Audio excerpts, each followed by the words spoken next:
Awal mula niat saya itu nanti kita bangun kalau tanahnya udah lunas. Tapi seiring berjalan waktu, usulan dari jamaah pengurus lain mengatakan, Ustadz kalau nggak ada bentuk fisik bangunannya nanti orang kan bertanya-tanya kemana uangnya. Akhirnya ya udah kalau begitu bangun sambil cicil.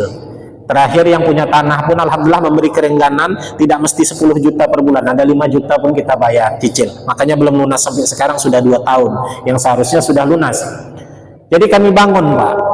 Bangun, alhamdulillah sekarang ini sudah terbangun 2 tahap pembangunan termasuk asrama.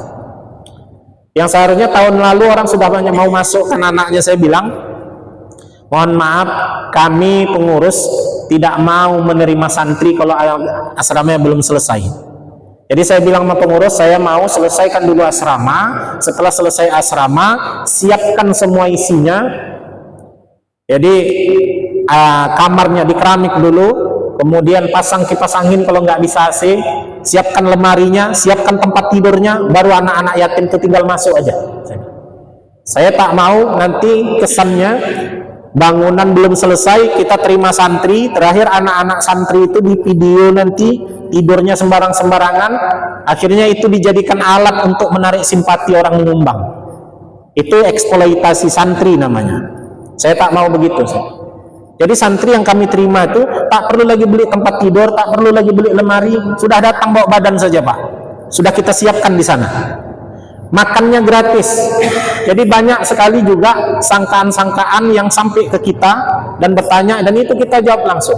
Ada yang bilang misalnya, Ustadz, saya udah pernah masukkan anak saya ke pesantren, gratis katanya awalnya. Rupanya 6 bulan aja gratis, habis itu bayar mahal. Anak wadah kadung masuk situ, mau tak mau bayar gitu. Jadi saya bilang, insya Allah masukkan anak ibu gratis, biaya makan gratis, insya Allah sampai tamat gratis.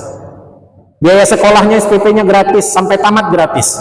Walaupun lagi membangun tidak akan kami bebankan kepada santri, karena namanya anak-anak yatim yang tidak mampu, tidak ada uang pembangunan. Ini janji saya, sampai tamat gratis. Terus ada lagi, sana gratis, rupanya SPP-nya yang gratis, belajarnya gratis, tapi makannya bayar 2 kali lipat, sama aja. Ini saya bilang makannya pun gratis. Makannya 3 kali sehari, nggak mentang-mentang gratis cuma 2 kali. Anak saya di mondok juga, Pak. Anak saya mondok bayar, makannya 2 kali cuma. Jadi akhirnya saya juga nggak tahu awalnya kalau makannya 2 kali. Akhirnya terpaksa saya harus nitipkan uang sama gurunya untuk sarapan, beli sarapannya setiap hari. Jadi 2 kali kerja. Jadi kita tidak seperti itu, makan 3 kali sehari walaupun gratis. Istri saya yang masak, karena masih sedikit santrinya, masih istri saya yang masak. Apa yang dimasak istri saya, itulah yang saya makan, itulah yang santri makan, itulah yang Ustadz Haris makan. Ustadz Haris ini tinggal juga di lingkungan pondok, beliau kepala sekolahnya. Jadi nggak ada beda. Kami anggap sistem kekeluargaan. Saya juga menganggap anak-anak yatim itu anak-anak kami anggap. Makanya saya bilang, saya tak mau anak-anak yatim itu merasa yatim di pondok kami. Macam mana setelah di pondok dia merasa tidak yatim lagi, kami lah ayahnya. Makanya ketika kalau ada orang yang mau anak yatim itu hari Jumat biasanya dijemput pakai pickup dibawa ke sana kemari, itu tak saya izinkan.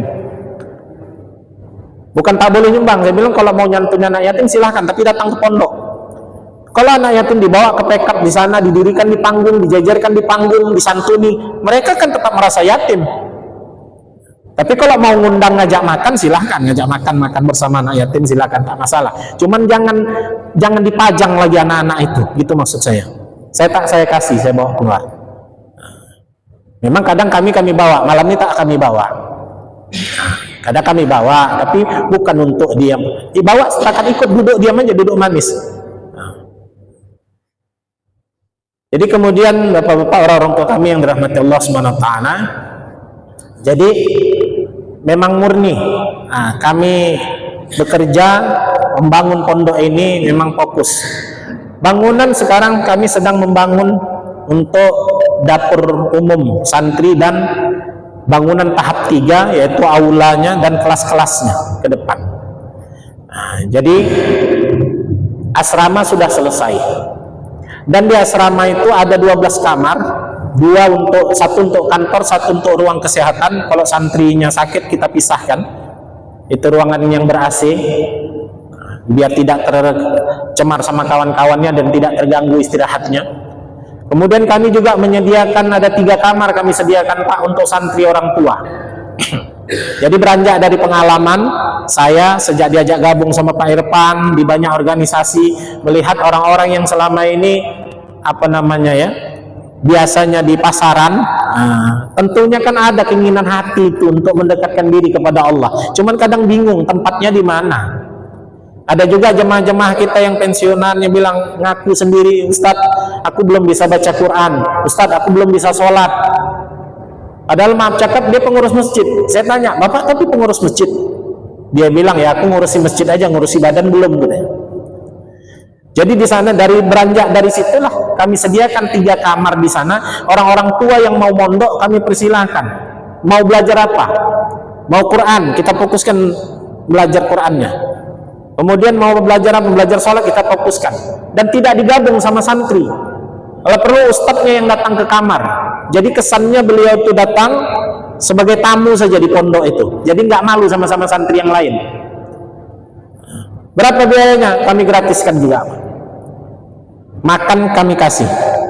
Menginap silakan, mau seminggu, mau 2 minggu silakan. Karena memang ini bukan bisnis. Kami berbisnis sama Allah saja. Kata Allah kan, ala adullukum ala tijaratin tunjikum min azabin alim. Perniagaan yang bisa menyelamatkan kita dari azab yang pedih. Pasti untung, nggak akan mungkin rugi. Apa itu? Tu'minuna billahi wa rasuli, beriman kepada Allah dan Rasulnya, wa tujahiduna fi sabilillah bi amwalikum wa anfusikum.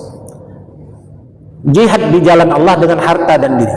Jadi kami pengurus ini ada yang ada harta korban harta, yang nggak ada harta korban dirinya.